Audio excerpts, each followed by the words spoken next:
What you can do if you are targeted by racism. Ano ang gagawin mo kung ikaw ay target ng racism?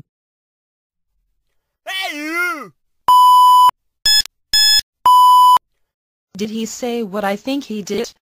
I really should say something. Option 1, suriin ang iyong kaligtasan at pagtitwalaan ang iyong naramdaman. Kung nararamdaman mo na hindi ka ligtas, lumayo.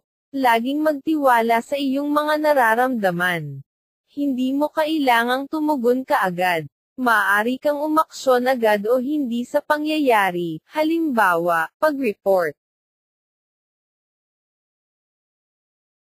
Excuse me, what did you say? I said. That's really hurtful and racist. I should really get this on video. Option 2, IDOKUMENTO.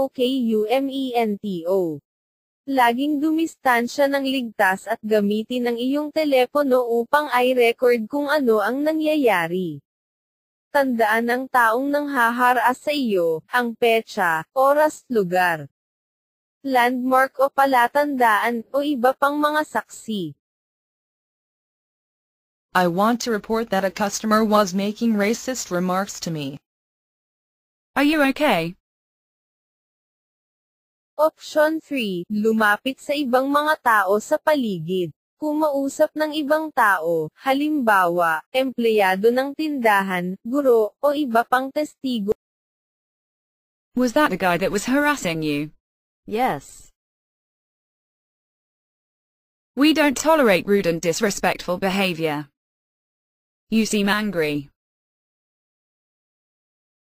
Option 4, suportahan ang biktima. Kung ikaw ang nakakita, maaari mong lapitan at suportahan ang taong target ng racism.